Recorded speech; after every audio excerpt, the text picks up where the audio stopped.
اعوذ باللہ من الشیطان الرجیم بسم اللہ الرحمن الرحیم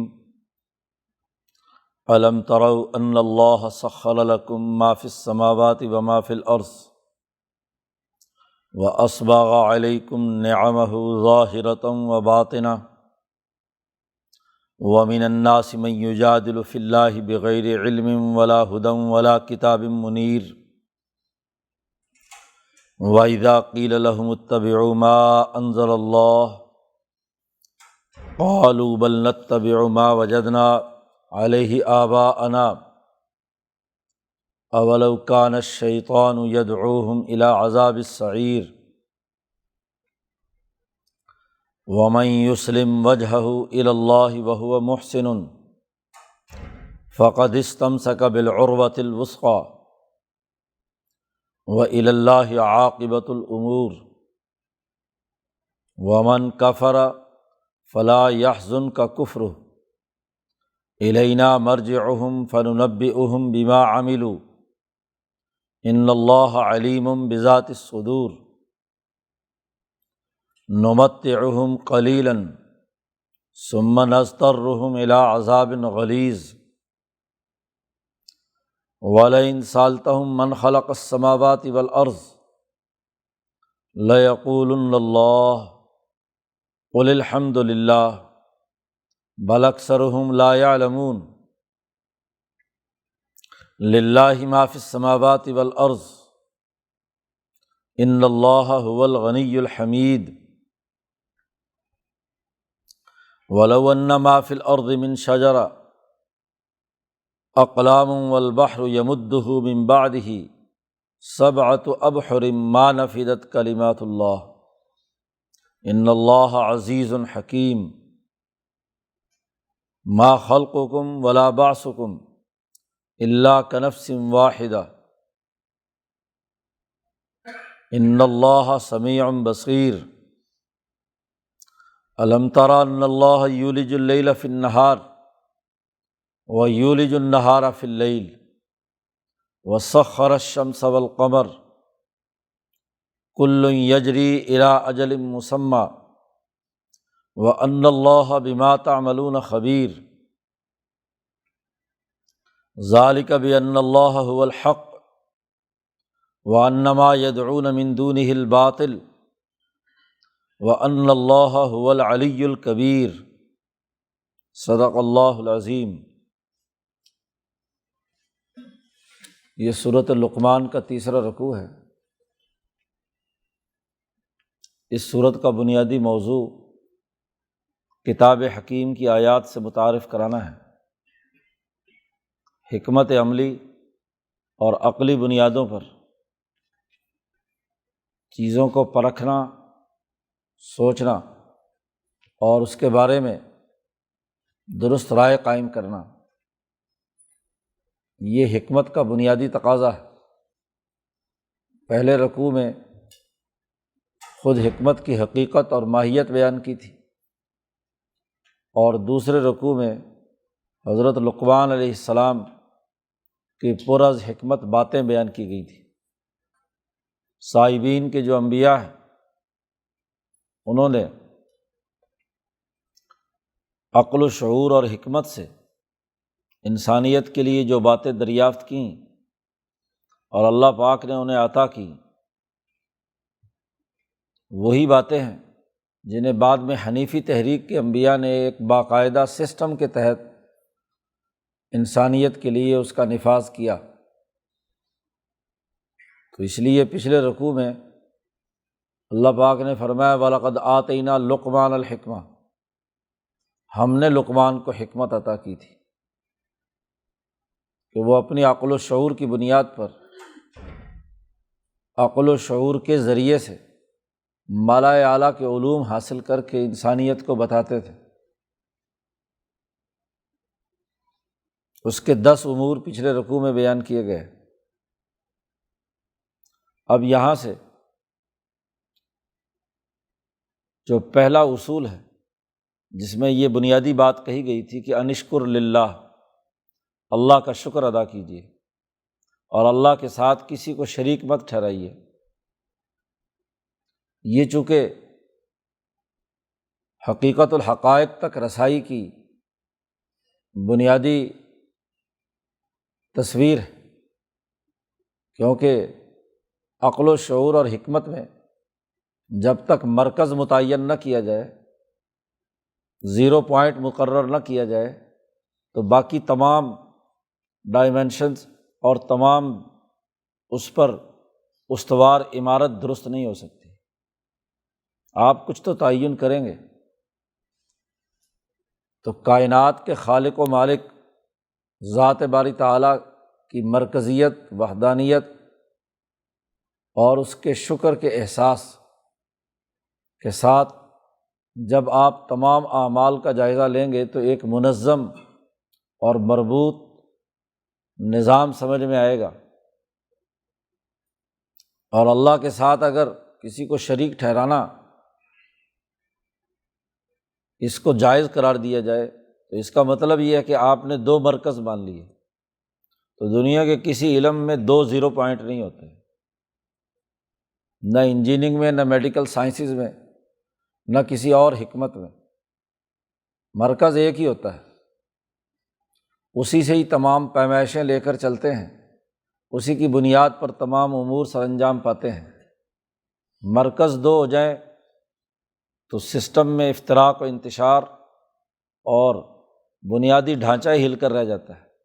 تو اس کے مزید دلائل یہاں اس رکوع میں بیان کیے جا رہے ہیں کہ اللہ کا شکر ادا کرنا اور اللہ کو مرکز مان کر اس کے ساتھ کسی کو شریک نہ ٹھہرانا، اور اس کے بعد والدین کے حقوق، انسانوں کے حقوق، اجتماعیت کی ذمہ داریاں پوری کرنا وغیرہ وغیرہ، یہ کیوں ضروری ہے؟ اس لیے کہ قرآن کہتا ہے الم تروا، او لوگوں کیا تم نے دیکھا نہیں کہ ان اللہ سخر لکم ما فی السماوات و ما فی الارض، جو کچھ آسمانوں میں ہے اور جو کچھ زمینوں میں، ما فی الارض، یہ تمام کی تمام چیزیں اے انسان تمہارے لیے مسخر کر دی ہیں، جی ایک مرکز پر جمع کر دی۔ انسان کو مرکز بنا کر تمام ارضی قوتیں، معدنیات، نباتات، حیوانات، سورج، چاند، ستارے جو آسمانوں میں ہیں تمہارے لیے کام کر رہے ہیں۔ سورج نکلتا ہے انسان کو فائدہ پہنچانے کے لیے، چاند گردش میں ہے اپنی چاندنی بکھیرنے کے لیے انسانوں کے لیے، ستاروں کی تاثیرات انسان کے لیے ہیں، اور زمین سے پھوٹنے والی، اگنے والی، وجود میں آنے والی تمام چیزیں تمہارے لیے ہیں۔ جب ہم نے کائنات کی تمام چیزوں کا مرکز انسان کو بنا دیا تو اس انسان کو سمجھنا چاہیے کہ اس انسان کے قلب کے اندر جو روح کا حقیقی نقطہ ہے، جو ذات باری تعالیٰ کی تجلی کے ساتھ مربوط ہے، تو اس کو اس مرکز کے ساتھ کیوں نہیں جوڑنا چاہیے؟ کسی بھی سسٹم میں اس کے جتنے بھی اجزاء ہوتے ہیں، ہر ذیلی جز اپنے سے اوپر کی طاقت کے ساتھ جڑا ہوا ہوتا ہے، اور ہر اوپر کی طاقت اس سے اوپر کی طاقت کے ساتھ جڑی ہوئی ہے۔ اگر وہاں کوئی آدمی اپنے آپ کو مرکز المراکز بنا لے، کوئی بھی ذیلی نظم، ذیلی شعبہ جس کے گرد اس دائرے سے متعلق چیزیں وابستہ ہیں، اور اس طرح مختلف گروپس بن جائیں اور بہت سارے مراکز بن جائیں، تو یہی تو خرابی کی بات ہے۔ تم نے اگر لات اور منات کو جو انسان تھے ان کے بت بنا کر انہی کو اصل سمجھ لیا، اللہ کے ساتھ برابر شریک کر دیا، تو تم نے جو اصل مرکز تھا اس سے کاٹ دیا۔ پھر انسان کے لیے تمام چیزیں مسخر ہوئی ہیں، اور یہ چلتا پھرتا جیتا جاگتا انسان وہ پتھروں کے سامنے سجدہ کرتا پھرے۔ وہ پتھر تو تمہارے لیے بنائے تھے، نہ کہ تم ان کے لیے بنائے گئے تھے۔ تو الم تروا، کیا تم نے مشاہدہ نہیں کیا، دیکھا نہیں ہے کہ دنیا کی کون سی نعمت ہے جو تمہارے لیے مسخر نہیں کر دی گئی، اور کرنے والا کون ہے؟ اللہ۔ تو جس نے کی ہے اس کا شکر ادا کرنا لازمی ہے یا نہیں؟ تمہارے اندر تو یہ طاقت نہیں تھی کہ تم سورج پیدا کر کے سورج کو گردش دلواتے، یا زمین پیدا کر کے اس کے تمام منافع اور تمام فوائد اس سے حاصل کرتے۔ یہ تو اللہ نے تمہارے لیے کیا۔ ان اللہ سخر لکم، اللہ نے تمہارے لیے مسخر کر دیا، تمہارے کام میں تمام چیزوں کو لگا دیا، ما فی السماوات و ما فی الارض۔ اور صرف یہی نہیں، اگلی ایک اور بات بھی کہی کہ مسخر کر کے محض اجزاء کو بکھیر نہیں دیا، بلکہ وَأَسْبَغَ عَلَيْكُمْ نِعَمَهُ ظَاهِرَةً وَبَاطِنَةً، بلکہ کامل اور مکمل پورے طور پر تم پر اپنی ظاہری اور باطنی نعمتیں نچھاور کی ہیں۔ سبوغ کہتے ہیں کسی بھی چیز کا کامل اور مکمل اور پرفیکٹ ہونا۔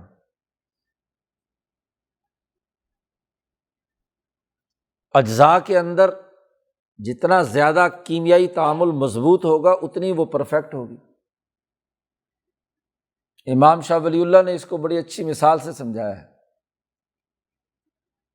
کہ جب بھی مختلف اور منتشر چیزیں جتنی زیادہ ان میں کثافت، جتنی زیادہ صفائی، جتنی شفافیت، جتنے اس کے اندر زیادہ سے زیادہ اجزاء ہوں گے اور رچ ہوگا، اتنا ہی وہ پرفیکٹ ہوگا۔ آج ہم سمجھ سکتے ہیں کہ تصویر بنتی ہے ڈاٹس سے، جتنے زیادہ ڈاٹس اور جتنے زیادہ ایک دوسرے کے ساتھ وہ پیوست ہوگی اتنی تصویر بہت عمدہ ہوگی، اور جتنے ڈاٹ تھوڑے ہوں گے اتنے ہی، اور بکھرے ہوئے ہوں گے اتنی تصویر بھدی ہوگی۔ تو سبوغ کہتے ہیں کسی بھی مرکب کے تمام اجزاء اتنی جامعیت کے ساتھ، اتنی خوبی کے ساتھ جڑے ہوئے ہوں کہ اس سے زیادہ بہتر ہونا ممکن ہی نہ ہو، یعنی اس میں کوئی نقص اور کوئی کمی نہ ہو۔ اب ہم گندم غذا کھاتے ہیں، یہ سبوغ ہے، اس میں کامل اور مکمل غذائیت ہے۔ یہ تو انسان ہے جو اس کی غذائیتیں نکال کر 4-5 حصوں میں پھوکٹ مال کھلاتا ہے روٹی کا، سفید آٹا۔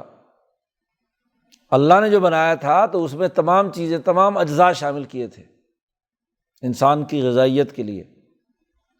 اسی طرح پھل فروٹ، کھانے پینے کی چیزیں، مکان بنانے کے لیے، عمارتیں بنانے کے لیے، سڑکیں بنانے کے لیے، تمام میٹیریل کامل اور مکمل شکل میں تمہیں دیا ہے۔ تو کون سی ایسی نعمت ہے؟ معدنیات میں دیکھ لو جی، نباتات میں دیکھ لو، حیوانات میں دیکھ لو، ہر چیز سبوغ کی حالت میں ہے۔ تو اسبغ علیکم، تم پر کامل اور مکمل کر کے بہا دیں اپنی نعمتیں، اور نعمتیں صرف ظاہری نہیں، آم کی ظاہری شکل و صورت بڑی اچھی ہو لیکن ذائقہ اندر کچھ بھی نہ ہو، اس کے باطن میں کیڑے پڑے ہوئے ہوں، بدنیتی کی وجہ سے، سپرے کی وجہ سے، تمہارے کیمیکل کی وجہ سے، تو یہ الگ بات ہے۔ لیکن اللہ نے جب آم بنایا تو اس کا ظاہر بھی خوبصورت ہے اور اس کا باطن بھی کیا ہے؟ مکمل ذائقے والا ہے۔ سیب، انار، انگور، اسی طرح ہر ایک عنصر کو دیکھ لو، سونا چاندی وغیرہ وغیرہ جتنے بھی معدنیات، اس کی ظاہری شکل بھی اور اس کے اندر جو باطنی طاقت، انرجی، قوت، نتائج، اثرات، تاثیر ہے وہ بھی اس نے کامل مکمل رکھی۔ تو ظاہری نعمت بھی ہے اور باطنی نعمت بھی۔ سورج کے باطنی اثرات بھی ہیں، سورج کے ظاہری اثرات بھی۔ آج جتنی تحقیقات سے ہر عنصر اور ہر شے کے تمام خواص، افعال، تاثیرات اور حقائق معلوم ہو چکے ہیں، اور یہ تو ابھی انسان کو بہت تھوڑا سا، وہ کہتے ہیں ہم کائنات کا صرف 4% حصہ ابھی تک، اور وہ بھی صرف یہ جان سکے ہیں کہ یہ ہے، اصل حقیقت کیا ہے وہاں تک رسائی حاصل نہیں ہوئی۔ تو اللہ پاک کہتے ہیں کہ ہم نے نعمتوں کا ظاہر بھی اور باطن بھی وہ تم پر بہا دیں، کامل کر دیں، پوری کر دیں۔ تو جس ذات نے تمہارے لیے زمین و آسمان کی تمام چیزیں مسخر کر دیں اور دنیا اور آخرت کی ظاہر اور باطن کی تمام نعمتیں تمہارے لیے کیا ہے، بہا دیں، تو اس اللہ کو مرکز المراکز نہ ماننا، اس کی وحدانیت کا اقرار نہ کرنا، اس کا شکر ادا نہ کرنا، تو یہ تو بڑی خرابی کی بات ہے۔ اور پھر عجیب بات ہے کہ اس شکر سے اللہ کو تو کوئی فائدہ نہیں ہے، اس شکر کا فائدہ بھی تمہیں ہے، جیسے پیچھے بتلایا وَمَن يَشْكُرْ فَإِنَّمَا يَشْكُرُ لِنَفْسِهِ، جس نے شکر ادا کیا اس نے اپنا شکر ادا کیا، اس شکر کا فائدہ بھی اپنی روح کے لیے، اپنی ذات کے لیے، کہ اللہ سے تعلق مضبوط ہوا اور دنیا اور آخرت کے مزید انعامات کا ذریعہ بنا۔ لَإِن شَكَرْتُمْ لَأَزِيدَنَّكُمْ، اگر تم شکر ادا کرو گے تو میں تمہارے لیے مزید نعمتیں دوں گا۔ قرآن کہتا ہے عجیب انسان ہے، وَمِنَ النَّاسِ مَن يُجَادِلُ فِي اللَّهِ، انسانوں میں سے کچھ لوگ ایسے بے وقوف اور احمق ہیں کہ اللہ کے بارے میں جھگڑتے ہیں۔ کیا ہو گیا اس انسان کو؟ ساری نعمتیں اس انسان کے لیے بنائیں، لیکن انسانوں میں سے کچھ ایسے ہیں وَمِنَ النَّاسِ مَن يُجَادِلُ فِي اللَّهِ، اللہ کے بارے میں جھگڑتے ہیں، ذات باری تعالیٰ سے تعلق کے حوالے سے، انبیاء علیہم السلام اور ان کی تعلیمات کا انکار کرتے ہیں۔ اور پھر جھگڑنا بھی کس بات پر ہو، آدمی جھگڑا کرے تو جھگڑے کی بنیاد کیا ہوتی ہے؟ کچھ نہ کچھ تو ہونی چاہیے نا۔ قرآن نے کہا 3 باتیں ہوتی ہیں، یا تو آپ کو خود علم ہو، اپنے علم کی بنیاد پر کسی دوسرے سے جھگڑیں گے، اللہ کے بارے میں جھگڑتے ہیں بغیر علم، علم کچھ نہیں، جھگڑا کر رہا ہے، مجادلہ کر رہا ہے۔ دوسری بات کیا ہے؟ ولا ہدن، کوئی رہنما اور ہادی جو جس نے راستہ دکھایا ہو وہ بھی نہیں ہے۔ کس نے کہا ہے؟ کسی نبی نے، کسی رسول نے، کسی ہادی نے کہا ہو کہ اللہ کے بارے میں جھگڑو؟ تو نہ علم ہے نہ ہدایت ہے۔ حضرت شیخ الہند رحمۃ اللہ علیہ نے دونوں کا الگ الگ ترجمہ کیا کہ نہ سمجھ ہے اور نہ بوجھ ہے، 2 لفظ اردو اور ہندی کے استعمال کیے ہیں۔ سمجھ وہ جو عقل کے ذریعے سے ہوتی ہے، اور بوجھ وہ جو بصیرت اور شعور اور قلبی صلاحیت سے ہوتی ہے، باطنی طاقت اور قوت سے ہوتی ہے۔ تو نہ سمجھ ہے نہ بوجھ ہے، نہ علم ہے نہ ہدایت ہے۔ اور پھر اللہ نے ایک تیسری بات بھی کہی کہ چلو کوئی انسان ہدایت نہ دے رہا ہو تو چلو اگلی بات کیا ہے کہ کسی ہادی کی لکھی ہوئی کتاب ہو، کوئی تحریر اور کوئی سند ہو، آدمی کو خود علم نہ ہو، کوئی انسان اس کو رہنمائی نہ دے رہا ہو، تو چلو اس کے پاس کوئی کتاب ہو، کتاب پڑھ کر بھی انسان علم حاصل کر لیتا ہے۔ تو قرآن کہتا ہے ولا کتاب منیر، نہ ان کے پاس علم ہے نہ ہدایت ہے اور نہ ہی کوئی روشن کتاب اور تحریر ہے جو یہ کہتی ہو کہ اللہ کا انکار کرو، اللہ کے بارے میں جھگڑو۔ تو آدمی جھگڑا کرتا ہے کسی برتے پر، یہ جھگڑا کس برتے پر کر رہے ہیں، کس بنیاد پر کر رہے ہیں؟ بغیر علم، بغیر ہدایت، بغیر کسی کتاب اور تحریر کے، کوئی دستاویز ان کے پاس ایسی نہیں کہ جس کی بنیاد پر یہ اللہ سے جھگڑے۔ تو لوگوں میں سے ایسے لوگ بھی ہیں جن میں نہ عقل ہے نہ شعور اور نہ ہی کوئی دلیل اور سند ہے، اس کے باوجود وہ اللہ کے بارے میں جھگڑ رہے ہیں۔ بھلا آپ بتاؤ کہ دنیا کا کوئی کام بغیر مرکز کے نہیں ہوتا، اور مرکز ذات باری تعالیٰ جس نے تمہارے لیے تمام انعامات دیے ہیں، تو جس نے انعامات دیے ہیں، جس نے کائنات تمہارے لیے مسخر کی ہے، اس کے وجود کے بارے میں جھگڑنا، تو یہ بغیر علم، بغیر ہدایت، بغیر کتاب کے ہے۔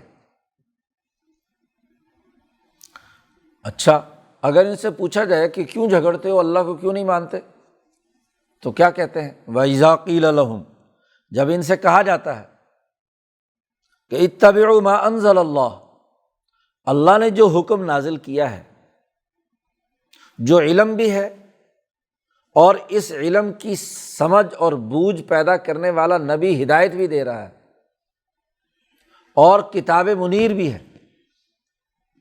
یہ اللہ نے تینوں کی خصوصیات کے حامل کتاب نازل کی ہے۔ اللہ کی طرف سے نازل شدہ کتاب بھی ہے، اس میں علم و شعور کی باتیں بھی ہیں، اور نبی بھی ہے جو اس کی ہدایت، اس کو سمجھا رہا ہے، راستہ بتلا رہا ہے۔ کتاب لکھی ہوئی ہو اور کوئی سمجھانے والا نہ ہو تب بھی مسئلہ ہوتا ہے۔ تو نبی اور نبی کے قائم مقام، ان کے خلفاء موجود ہیں، وہ اللہ کا نازل شدہ پیغام جب ان کو پڑھ کر سناتے ہیں تو کیا کہتے ہیں؟ قالوا بل نتبع ما وجدنا علیہ آباءنا، ہم تو اپنے بابا قوم کی بات مانیں گے، تمہاری بات نہیں مانیں گے، ہم تو اتباع کریں گے ما وجدنا علیہ آباءنا، جو ہمارے آباء و اجداد کام کرتے رہے تھے۔ تو علم، ہدایت اور کتاب کے بغیر ماں باپ کی اندھی تقلید، اپنے آباء و اجداد کے پیچھے چلنا، اپنے قوم کے بابا کو ماننا، یہ بڑا جرم ہے۔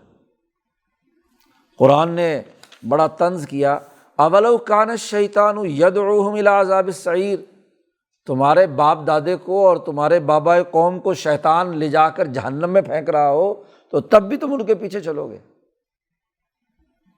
اگر تمہارے آباء و اجداد گمراہ ہوں اور شیطان کے پیچھے لگے ہوئے ہوں، اولو کان الشیطان، کیا پھر بھی تم ان کی اتباع کرو گے کہ جب شیطان یدعوہم، انہیں دعوت دے کر لے جا رہا ہے الی عذاب السعیر، بھڑکتی ہوئی آگ اور عذاب کی طرف۔ کوئی بیٹا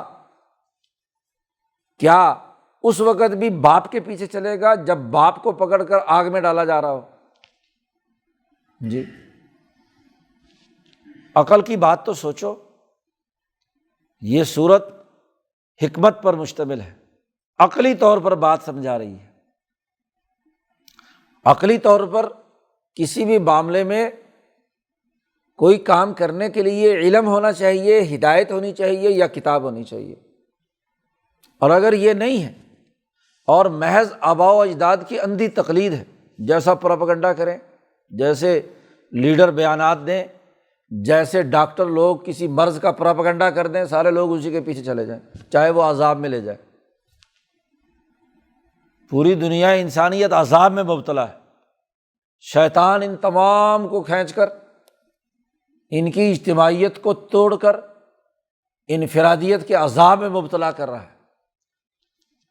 دجال اپنے دجل و فریب سے انسانیت کو گمراہی کے راستے پر ڈال رہا ہے، تو شیطان جہاں جہنم میں کھینچ کر لے جا رہا ہو تب بھی ان لیڈروں کی، ان آباء و اجداد کی، ان ابو جہلوں کی پیروی کرنی ہے۔ سوسائٹی پر جب جہالت کا راج ہو جائے، ابو جہل ہوں جو نہ علم رکھتے، نہ ہدایت رکھتے، نہ کوئی کتاب کی سند رکھتے۔ آج جو کچھ ہو رہا ہے کیا یہ تورات میں ہے، انجیل میں ہے، قرآن میں ہے، کسی وید میں ہے، کسی یند میں ہے، کسی اوستا میں ہے؟ کوئی کتاب ہے؟ کس نے یہ راستہ بتایا ہے؟ سود خوری کا، کرپشن کا، لوٹ مار کا، بد اخلاقی کا، انسانوں کو یرغمال بنانے کا، منڈیوں پر قبضہ کرنے کا، انسانوں کو تباہ و برباد کرنے کا، کس نے بتایا راستہ؟ تو خواہ شیطان ان کو کھینچ کر عذاب السعیر، دنیا کی جہنم بن رہی ہے، آگ لگی ہوئی ہے چاروں طرف، شیطان ادھر کھینچ کر لے جائے تو بغیر علم، بغیر ہدایت کے اس کے پیچھے پیروی کرو گے؟ ایسا نہیں۔ تو قرآن نے نقشہ کھینچ کر بتلایا کہ ذات باری تعالیٰ کے ساتھ تعلق قائم کرنے کا ہی درست راستہ ہے۔ حکمت اور عقل کا تقاضا ہے کہ اس کا شکر ادا کیا جائے، اور جو لوگ یہ اطاعت نہیں کر رہے تو جیسے ان کے آباء و اجداد جہنم کے راستے پر سفر کر رہے ہیں، یہ بھی ہیں۔ دنیا ان کے لیے جہنم بنی ہوئی ہے اور آخرت کی جہنم بھی۔ وَمَن يُسْلِمْ وَجْهَهُ إِلَى اللَّهِ وَهُوَ مُحْسِنٌ، اور جو آدمی جس نے اپنا چہرہ اور اپنی تمام تر توانائیاں اور قوتیں اللہ کے سپرد کر دیں، وجہہ الی اللہ، اپنے علمی اور عملی تمام قوتیں اسی مرکز المراکز ذات باری تعالیٰ حقیقت الحقائق کی طرف کر دیں، تاکہ وہ اس پوری کائنات کے سسٹم کو سمجھ کر اس میں سے ہر نعمت کو جو اس نے یہاں رکھی ہے اس سے پورا پورا استفادہ کرے۔ اور ایک اگلی شرط بھی لگائی ہے، وَهُوَ مُحْسِنٌ، اور اللہ کی طرف اپنے چہرے کو ظاہری طور پر سپرد کرنے کے بعد اس نے اپنا باطن اور اپنا قلب وہ مخلصانہ طور پر اللہ سے تعلق قائم کیا، اس نے محسن بنا، صفت احسان کہ ان تعبد اللہ کأنک تراہ، اللہ کی وہ عبادت کرے گویا کہ وہ اللہ کو دیکھ رہا ہے۔ یہ تو کم از کم ہو کہ اللہ اسے دیکھ رہا ہے، یہ صفت احسان، محسن بن کر جس نے اپنے ظاہری اعمال کو اللہ کے سپرد کیا تو فقد استمسک بالعروۃ الوثقی، اس نے ایک مضبوط کڑا پکڑ لیا، اس نے ایک مضبوط کڑا پکڑ لیا، اس کی دل نے، اس کی عقل نے، اس کے نفس نے ذات باری تعالیٰ کے ساتھ تعلق قائم کر لیا، چہرہ سپرد کر دیا، دل ادھر متوجہ ہے، اللہ ہی کے کہنے اور اس کے حکم کے مطابق اس نے اپنے اعمال بسر کرنے کا طور طریقہ اپنا لیا تو اس نے ایک مضبوط کڑا پکڑ لیا۔ جب ذات باری تعالیٰ اس پوری کائنات کا مرکز المراکز ہے تو کسی بھی علم و فن میں جو مرکز متعین کیا جاتا ہے اس علم کے ماہرین اگر اس کو پکڑے رہیں گے تو تجزیہ درست ہوگا۔ میڈیکل سائنس کے ایک ڈاکٹر کو انسان پڑھایا جاتا ہے، انسان کا بنیادی سٹرکچر پڑھایا جاتا ہے، اب جتنے بھی امراض یا جتنے بھی مسائل آئیں گے اس بنیادی سٹرکچر کو سامنے رکھ کر اور جو انسانی جسم پر اثر انداز ہونے والی میڈیسنز ہیں ان کا جو میکنزم ہے اس کو سامنے رکھ کر امراض کی تشخیص اور اس کا علاج ہوگا۔ اور اگر وہ ان بنیادوں کو ہلا دے، انسان کے اس بنیادی سٹرکچر کو ختم کر دے، اسی طرح پیش نظر نہ رکھے یا ادویات کی جو تاثیرات انسانی جسم پر ہیں اس کو سامنے نہ رکھے تو وہ کسی پیش آمدہ مرض کا علاج کر سکتا ہے، ٹھوکریں کھائے گا، کبھی ادھر کبھی ادھر، کبھی ادھر کی پڑیا دے دی، کبھی ادھر کی دے دی، کبھی ایک گولی دے دی، کبھی 10 گولیاں اکٹھی لکھ دی، کوئی نہ کوئی تو کہیں نہ کہیں اثر کرے گی۔ لیکن جس نے اس میڈیکل سائنسز کے جو بنیادی اصول اور ضابطے ہیں اس کو پکڑ لیا تو اس نے اس سائنس کے عروۃ الوثقی کو پکڑ لیا۔ وہ تجزیہ کرنا اس کے لیے کیا ہے، تشخیص کرنا آسان ہو گیا۔ ایک انجینئر جو ہے سول ورکس کرتا ہے تو اس کا جو بنیادی ڈھانچہ ہے اس کے ساتھ اگر وہ وابستہ رہا تو درست طور پر تجزیہ کر لے گا کہ بلڈنگ صحیح ہے، غلط ہے، کیا خرابی ہے، کیا کمزوری ہے اور کیسے بننی چاہیے، اور بغیر اندازے سے اٹکل پچو لگا رہا ہو، ایک کالم اونچا ہو گیا، ایک نیچا ہو گیا، ایک میں یہ کر دیا دوسرے میں وہ کر دیا تو سوائے بلڈنگ گرنے کا اور تو کوئی کام نہیں ہوگا۔ قانون کا ایک سٹرکچر ہے، ایک وکیل اس قانونی نظام کے جو بنیادی اصول ہیں اس کو پیش نظر رکھے گا تو ہر پیش آمدہ مسئلے کے بارے میں قانونی رائے صحیح دے سکتا ہے، ورنہ نہیں۔ تو زندگی کے تمام جو بنیادی حقائق ہیں عملی، اس میں جو بنیادی اصول کو پکڑ لے تو گویا کہ تجزیہ کرنے میں اس کو ادھر ادھر جانے کی ضرورت ہی نہیں، پریشان نہیں ہوگا۔ اب یہی دین کا معاملہ ہے کہ دین کا مرکز المراکز ذات باری تعالیٰ ہے۔ جس آدمی نے اپنے قلب، عقل اور نفس کو اور اپنے ظاہری جسم کو اللہ کے سپرد کر کے اخلاص کے ساتھ اس ذات سے تعلق قائم کرنے کا طریقہ اختیار کر لیا، محسن بن گیا، تو اس نے گویا کہ اس پوری کائنات کے مکمل نظام کے عروۃ الوثقی کو مضبوطی سے تھام لیا۔ وہ کائنات کی تمام چیزوں کی درست تشریح کر سکتا ہے، کسی چیز کو اس کے اصل درجے سے نہ گھٹائے گا نہ بڑھائے گا۔ پتھر ہے، وہ خدا نہیں ہو سکتا۔ جی، سورج ہے، توانائی بکھیر رہا ہے، مخلوق ہے، وہ خدائی اختیارات کا مالک نہیں ہے۔ اور یہ بھی ہے کہ زمین کے عام باقی اشیاء کی طرح کا سورج نہیں ہے، بہت بڑا اپنا وجود رکھتا ہے، اپنا ایک اس کا نفس کلیہ ہے، اس نفس کلیہ کے تحت تاثیرات ڈالتا ہے، تمام چیزیں، نہ اس کو کیا معمولی شے سمجھے گا اور نہ ہی اس کو خدا بنائے گا۔ چاند کی حقیقت اگر سمجھ میں آ گئی تو چاند جو کچھ کر رہا ہے وہ بھی معلوم ہوگا، نہ اسے خدا بنائے گا نہ اس کو کیا ہے حقیر سمجھے گا۔ ہر چیز کا معاملہ یہی ہے، ہر عنصر، معدنیات، نباتات، حیوانات، ارضیات، فلکیات، ہر چیز کے اندر اس نے گویا کہ عروۃ الوثقی پکڑ لیا، ہر ایک کا درست تجزیہ کرنے اور اس کی اساس پر اس سے جو فائدے انسان حاصل کر سکتا ہے وہ کر لے گا۔ اس لیے دنیا میں تمام تر سائنسی ترقیات کی بنیاد توحید ہے۔ توحید جب چیز کا رعب نکال دیتی ہے تو آدمی کھوجتا ہے اسے، اور اگر رعب پیدا ہو جائے تو جیسے لوگ آگ کو پوجتے رہے، اب آگ کا رعب پیدا ہو گیا کہ وہ جلاتی ہے، بستیاں تباہ و برباد کرتی ہے، تو لوگ اس آگ کو پوچھنے لگے کہ جی یہ تو اگنی دیوتا جب لگتا ہے تو جھوپڑے ہوتے تھے پرانے زمانے میں، ہوا چلتی تھی تو بس سب کچھ تباہ ہو جاتا تھا۔ انہوں نے کہا آگ کی پرستش کرو، اس سے معافی مانگو۔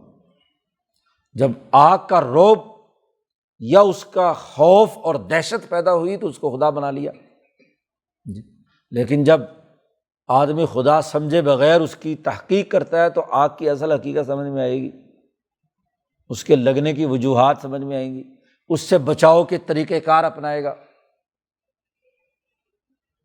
پانی سیلاب آتا تھا اور وہ بستیوں کو الٹ دیتا تھا، تو جاہلوں نے پانی کا دیوتا بنا لیا کہ جی گنگا جمنا جب بپھرتی ہے تو وہ بستیوں کو تباہ کر دیتی ہے، تو جب تک جمنا اور گنگا کو دیوتا نہ مان کر وہاں کوئی نہ کوئی انسان کو اس کی قربانی نہ دی جائے، وہاں ذبح نہ کیا جائے، اس وقت تک یہ دریا جو ہے، جیسے نیل بہتا تھا تو ہر سال وہ ایک لڑکی قربان کرتے تھے۔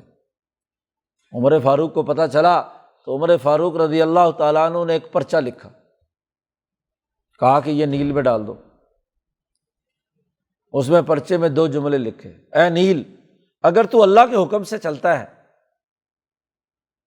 تو تجھے اپنے چلنے کے لیے کسی انسان کی قربانی قبول کرنے کی ضرورت نہیں ہے، اور اگر اللہ کے علاوہ کسی اور کے حکم سے چلتا ہے تو ہمیں تیری ضرورت نہیں، بند ہو جا۔ اب اس اصول کے تحت فقد استمسک بالعروۃ الوثقی، عمر فاروق نے کہا کہ جب تم لڑکی کو قربان کرنے کے لیے وہاں نیل کے کنارے لے جاتے ہو جس دن، وہاں لڑکی کے بجائے یہ پرچہ ڈال دینا۔ تو آج تک نیل بند نہیں ہوا جی، تو توہمات کا شکار ہو جاتا ہے انسان، حقائق جو ہے وہ مسخ ہو جاتے ہیں۔ لیکن اگر اللہ کے ساتھ تعلق ہوا تو فقد استمسک بالعروۃ الوثقی، ایک مضبوط کڑے کو اس نے پکڑ لیا۔ وَإِلَى اللَّهِ عَاقِبَةُ الْأُمُورِ، اور پھر اللہ کی طرف تمام کاموں کا انجام ہے، آخر کار ہر کام اللہ کی طرف جانا ہے، پیدا بھی اسی نے کیا، نعمت بھی اسی نے تمہارے لیے دی، تو آخر میں نتیجہ اور انجام بھی ادھر ہی جانا ہے۔ اور یاد رکھو ومن کفر، جس نے اللہ کا انکار کیا، تو نبی اکرم صلی اللہ علیہ وسلم اور ان کی نیابت میں ان کے خلفاء اور نائبین سے کہا جا رہا ہے فلا يحزنک کفرہ، ان کا کفر اے محمد صلی اللہ علیہ وسلم آپ کو غمگین نہ کرے، آپ اس بات میں دل پر غم نہ لیں کہ یہ انسان کیوں اللہ کا انکار کرتا ہے، بس آپ تو جو سچے حقائق ہیں، علمی اور شعوری اور عقلی باتیں ہیں، حکمت سے متعلق امور ہیں، وہ ان کو بتائیں، باقی الینا مرجعہم، یہ سب لوٹ کر ہمارے پاس آئیں گے، پھر ہم ان کو بتائیں گے کہ یہ دنیا میں کیا کرتوت کرتے رہے ہیں۔ ان کے اعمال کیا ہیں، فَنُنَبِّئُهُم بِمَا عَمِلُوا، اس لیے کہ ان اللہ علیم بذات الصدور، بے شک اللہ پاک سینوں اور دلوں کے حال کو اچھی طرح جانتا ہے۔ نُمَتِّعُهُمْ قَلِيلًا، ہم ان کو دنیا میں معمولی تھوڑا سا نفع دیں گے، 50-60 سال کی جو بھی 100 سال کی زندگی ہے، ان کو متاع، چونکہ کائنات سسٹم کے تحت بنی ہے، تو جب تک انسان یہاں ہے اسے روٹی روزی تو ہم دیں گے، کھانا پینا سارا انسان کے بقا کا، اور اس کو موقع بھی دیں گے کہ وہ اس سے فائدہ اٹھائے اور درست راستے پر آنے کی کوشش کرے۔ لیکن اگر یہ باز نہیں آتے تو ثم نضطرهم الی عذاب غلیظ، ہم ان کو گھسیٹ کر لا کر غلیظ عذاب، گاڑے عذاب کے اندر ڈالیں گے۔ ہلکا پھلکا عذاب نہیں، تہ بتہ عذاب کی تہیں۔ جب کوئی چیز تہ بتہ ہوتی ہے وہی گاڑی ہوتی ہے۔ کپڑے کے اندر جتنی تانتی اور جتنا بناوٹ ایک دوسرے کے ساتھ ٹھکی ہوئی ہو تو اتنا ہی گاڑا کپڑا ہوتا ہے۔ تو عذاب کی تہ بتہ ایک دوسرے سے گدا ہوا، وہ عذاب ہم ان کو گھسیٹ کر وہاں ڈال دیں گے۔ نضطرهم، پھر دلائل دے رہا ہے اللہ تبارک و تعالیٰ۔ اللہ کا شکر ادا کرنا کیوں ضروری ہے؟ اس لیے کہ وَلَئِن سَأَلْتَهُمْ، اگر اے محمد صلی اللہ علیہ وسلم آپ ان سے سوال کریں کہ من خلق السماوات والارض، آسمان و زمین کس نے پیدا کیے ہیں، تو ضرور بالضرور لَيَقُولُنَّ اللہ، یہ کہیں گے کہ اللہ نے پیدا کیا۔ خود کہتے ہیں کہ خالق وہی ہے۔ جب خالق وہی ہے، تخلیق کے اعتبار سے اسے مرکز مان لیا، تو تدبیر کے اعتبار سے کیوں نہیں اس کو مرکز مان رہے؟ جو خالق ہے وہ مالک بھی ہے، وہ مدبر السماوات والارض بھی ہے، وہ کائنات کا پورا سسٹم بھی چلا رہا ہے، تمہارے لیے نعمتیں پیدا کر رہا ہے، ظاہری اور باطنی تم پر نعمتیں اس نے بہائی ہیں۔ تخلیق اللہ کی مانتے ہو، مرکز تو وہی ہے، لیکن اس کے بعد جو اس کے اثرات اور نتائج مرتب ہونے چاہیے کہ اس کے سسٹم کو دنیا میں غالب کیا جائے، وہاں انکار کر دیتے ہو۔ تو ضرور کہیں گے کہ اللہ ہی انہیں پیدا کیا ہے۔ قل، اے محمد صلی اللہ علیہ وسلم کہہ دیجئے کہ الحمدللہ، سب تعریفیں اللہ کی ہیں۔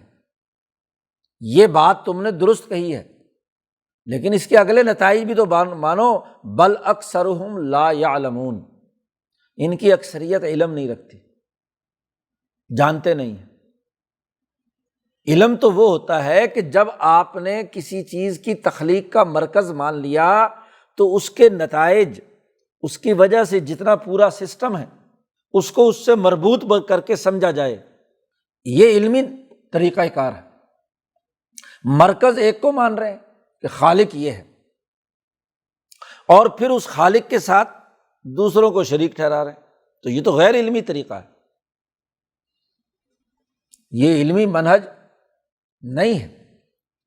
بل اکثرہم لا یعلمون، حقیقت یہ ہے کہ للہ ما فی السماوات والارض، اللہ کے لیے ہے وہ تمام چیزیں جو آسمانوں اور زمینوں میں ہیں۔ ان اللہ هو الغنی الحمید، بے شک اللہ پاک بے پرواہ ہے، غنی ہے اور تمام خوبیوں والا ہے، حمید، ہر طرح کی قابل تعریف بات، خوبی اس کی ذات میں ہے۔ اس کو یہ پرواہ نہیں ہے کہ کوئی مانتا ہے یہ نہیں مانتا، وہ غنی ہے، کیونکہ ماننا بھی تمہارے اپنے نفع کے لیے ہے۔ اللہ کی طاقت اور قوت اور اس کی خوبیاں اور اس کے انعامات تو اتنے ہیں، اتنے ہیں۔ قرآن کہتا ہے وَلَوْ أَنَّ مَا فِي الْأَرْضِ، اس کرۂ ارض پر جتنے بھی درخت ہیں، وَلَوْ أَنَّ مَا فِي الْأَرْضِ مِن شَجَرَةٍ، زمین میں جتنے بھی درخت ہیں سارے درخت کاٹ کر ان کی قلمیں تراش کر لی جائیں، اقلام، ایک درخت پہ کتنی ٹہنیاں ہوتی ہیں، کتنا بڑا حجم ہوتا ہے، ساری ٹہنیاں، سارے درخت کو کاٹ کر ایک ایک درخت سے ہزار ہزار، 2,000 3,000 قلمیں بن سکتی ہیں، اور کرۂ ارض پر پوری دنیا میں جہاں جہاں درخت موجود ہے سارے قلم بن جائیں۔ والبحر یمدہ، اور جتنے سمندر ہیں، چوتھائی حصہ زمین کا اور 3 حصے سمندر، سب سمندر روشنائی بن جائے، سیاہی بنا دیے جائیں، اور زمین پر موجود جو چوتھائی حصہ اس پر اگنے والے تمام درخت قلم بنا دیے جائیں۔ اور پھر یہی نہیں، یہ سمندر ہی نہیں، 7 سمندر جو ہیں، بلکہ من بعدہ 7 ابحر، اس کے بعد اتنے ہی 7 سمندر مزید بھی روشنائی بنا دیے جائیں، تو ما نفدت کلمات اللہ، اللہ کے کلمات ختم نہیں ہوں گے۔ جی، یہ بیچاری تمہاری زمین اور یہ تمہارا سمندر، یہ سب مل کر کائنات کے عالمگیر نظام کے تمام اللہ کے کلمات اور انعامات، ان تمام کو لکھنا شروع کریں، اور سب یہ خرچ ہو جائیں، قلم گھس جائیں، روشنائی ختم ہو جائے، 7 سمندر پی جائے، پھر بھی کیا ہے، اللہ کے کلمات مکمل، کیونکہ یہ تمہاری چھوٹی سی زمین جو ہے وہ اس نظام شمسی کا حصہ ہے۔ یہ نظام شمسی ایک کہکشاں کا حصہ ہے، اور یہ آپ کی کہکشاں نمبر 20 جو ہے وہ 320 کہکشاؤں میں سے ایک کہکشاں ہے، اور یہ تو وہ حصہ ہے کائنات کا جو آپ نے ابھی محض یہ معلوم ہوا ہے کہ ہم جانتے نہیں ہیں، ہے صحیح، اور جو جانتے بھی ہیں اس کی حیثیت بھی کیا ہے، اور پھر اس کو انسان لکھنا شروع کرے تو کیا اللہ کے کلمات لکھ سکتا ہے؟ قرآن کہتا ہے ما نفدت کلمات اللہ، کیوں؟ ان اللہ عزیز حکیم، اس لیے کہ اللہ تبارک و تعالیٰ بہت طاقتور اور زبردست ہے اور بہت ہی حکمت والا ہے، تو اس کی طاقت، اس کی قوت، اس کی حکمت، کائنات وسیع سے وسیع، وسیع سے وسیع۔ یہ انسان سمجھتا تھا کہ بس یہ سورج ہے اور یہ زمین ہے، اب آہستہ آہستہ آنکھیں کھلتی جا رہی ہیں کہ یہ تو بیچاری ہمارا سورج اور نظام شمسی ہماری کہکشاں کے کسی کونے خدرے کے اندر بالکل کہیں آخر کے اندر گردش کر رہا ہے، اتنے کروڑوں اربوں سورج اور زمینیں اور پورا نظام ایک کہکشاں میں ہے۔ جی، کتنے ہی سورج ہیں اور کتنے ہی جی زمینیں ہیں، اور ان زمینوں پر پتہ نہیں کتنے ہی سمندر ہیں اور کتنے ہی۔ او انسانوں، تمہاری بات کیا ہے؟ ما خلقکم ولا بعثکم الا کنفس واحدہ، تمہارا پیدا کرنا اور تمہیں دوبارہ اٹھانا ایسا ہی ہے جیسے ایک انسان کو پیدا کرنا اور مارنا اور دوبارہ اٹھانا۔ سب کے سب انسان، تم آدم کی اولاد ہو، ایک آدم ہے نا، تم تمام کے تمام وحدت انسانیت کے اصول پر نفس واحدہ ہو، اسی نفس واحدہ سے پھوٹ کر تم بنے ہو۔ خلق منہا زوجہا وبث منہما رجالا کثیرا ونساء، تم تمام کو ایک نفس واحدہ سے پیدا کیا ہے، تو تمہارا پیدا کرنا یا مارنا کیا ہے؟ پوری اتنی بڑی دنیا کی وسیع کائنات عالمگیر، اس میں تمہارا انسان کی کیا حیثیت جیسے ایک انسان؟ کنفس واحدہ، ان اللہ سمیع بصیر، بے شک اللہ پاک خوب سننے والا اور خوب دیکھنے والا ہے، اس کے علم میں ہے کہ تم تمام انسان اس وقت 7 ارب 70 کروڑ انسان اس وقت موجود ہیں، ان تمام کی بات ایک انسان کی طرح سنتا ہے، اور ایک انسان کے اندر جیسے گردے، دل، جگر، مختلف اجزاء ہیں، اور پھر ہر ایک کی اپنی اپنی حرکت اور اپنا اپنا سسٹم ہے۔ آج ایک ایک عضو کا ڈاکٹر ہے جی، اس کی ایک وسیع دنیا آباد ہے، اسی کو بھی ابھی تک صحیح طریقے سے دریافت نہیں کر سکے، تو 7 ارب انسانوں کی ہر بات سنتا بھی ہے اور دیکھتا بھی ہے، مکمل گرفت۔ اس کی دلیل دیتے ہوئے کہا، دیکھو الم ترا، کیا تم نے دیکھا نہیں کہ ان اللہ یولج اللیل فی النہار، رات کو دن میں داخل کرتا ہے، اور ویولج النہار فی اللیل، اور دن کو رات میں داخل کرتا ہے۔ یہ جو دن رات کا تغیر و تبدل ہے، یہ کس نے کیا ہے؟ اس ذات باری تعالیٰ نے، اللہ تبارک و تعالیٰ نے۔ وسخر الشمس والقمر، سورج مسخر کر دیا، چاند مسخر کر دیا۔ جب اتنا بڑا سورج اور اتنا بڑا چاند وہ مسخر ہے، تو تم انسان جو اس چھوٹے سے کرۂ ارض کے اوپر، اس کے بھی چوتھائی حصے پر، اس چوتھائی حصے کے بھی بہت مختصر سے حصے پر تم آباد ہو، تو تم نفس واحدہ، تمہاری کیا حیثیت ہے؟ فلاسفہ کہتے ہیں کہ سورج کا نفس کلیہ بڑا وسیع ہے، کیونکہ جس کی توانائی سے یہ زمین روشن ہے، تو وہ زیادہ طاقتور ہے جی۔ وہ جب سانس لیتا ہے، زمین جب سانس لیتی ہے، چاند جب سانس لیتا ہے، تو اس کی ایک نفس، زندہ کو کہتے ہیں نا نفس، تو وہ نفس کلیہ اس کو اس طریقے سے گھما رکھا ہے، اللہ نے مسخر کر رکھا ہے کہ رات دن پیدا ہوتے ہیں، زمان و مکان وجود میں آتا ہے، تمہارے لیے تمام چیزیں مسخر کر دی ہیں۔ کل یجری الی اجل مسمی، اور یہ کائنات کا عالمگیر سسٹم، سورج چاند ستاروں اور رات دن کا، یہ ایک مقررہ مدت تک جی جاری رہتا ہے۔ دن رات کا بھی وقت مقرر ہے کہ کتنے گھنٹے کا دن ہوگا اور کتنے گھنٹے کی رات ہوگی، وہ بھی طے شدہ ہے۔ آپ پچھلے ہزاروں سال کے بارے میں بتلا سکتے ہیں کہ کون سا دن کتنے گھنٹے کا تھا اور رات کتنے کی، اور مستقبل کے بارے میں بتلا سکتے ہیں، کیونکہ طے شدہ نظام کے تحت سورج چاند کی گردش ہے الی اجل مسمی، تو وقت مقرر تک، یا وہ وقت مقرر کہ جب قیامت اور سور پھونکا جائے گا اور یہ پورا نظام شمسی ٹوٹ پھوٹ کر کیا ہے، اذا الشمس کورت، سورج جو ہے وہ گدلا ہو جائے گا، اس کی پوری ہیلیم گیس جل کر بجھ جائے گا، راکھ بن جائے گی، تمام توانائیاں اس کی خارج ہو چکی ہوں گی۔ کل یجری الی اجل مسمی وان اللہ بما تعملون خبیر، اور بے شک اللہ تعالیٰ جو تم عمل کرتے ہو اس سے بھی باخبر ہے۔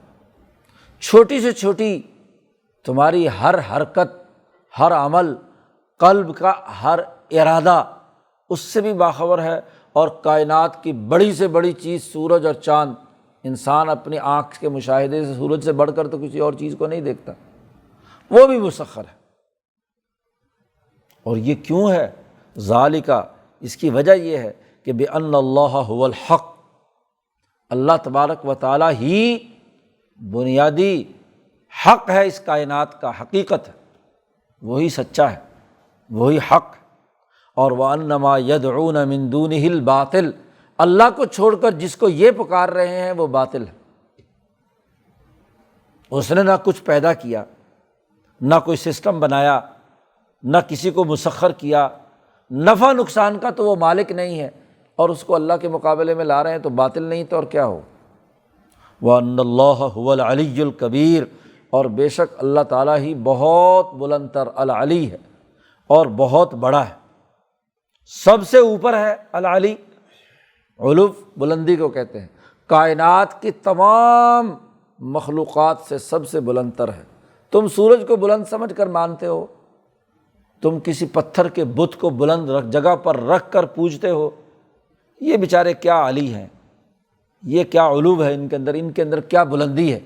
بلندی تو اس اللہ کی ذات میں ہے جو کائنات کے تمام چیزوں کا احاطہ کیے ہوئے ہے۔ کرسیہ السماوات والارض، اس کی کرسی آسمان و زمین کے اوپر ہے، تو العلی ہے اور الکبیر ہے۔ تو اس لیے اللہ کو مانو، اس کا شکر ادا کرو، اور اس کو مان کر اس کے نتیجے میں جتنے ذمہ داریاں بنتی ہیں، والدین کے حقوق ادا کرو، لوگوں کے حقوق ادا کرو، عمل بالمعروف کا سسٹم بناؤ، اور منکرات کے ختم کرنے کا سسٹم بناؤ، جو لقمان نے نصیحت کی، اقم الصلاۃ وامر بالمعروف وانہی عن المنکر واصبر علی ما اصابک، مصیبتیں بھی آئیں تو صبر و استقامت سے کام لو، پارٹی کی طاقت اور قوت کو مضبوط بناؤ غلبے کے نقطہ نظر سے۔ تو جو نصیحتیں پیچھے کی گئی ہیں ان نصیحتوں کو مانو، یہی اللہ کا شکر ہے۔ ادا کرنا ہے۔ اللہ تعالیٰ قرآن حکیم کو سمجھنے اور اس پر عمل کرنے کی توفیق عطا فرمائے۔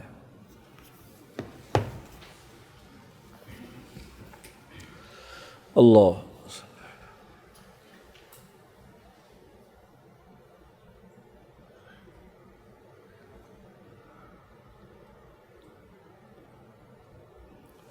اجمعین۔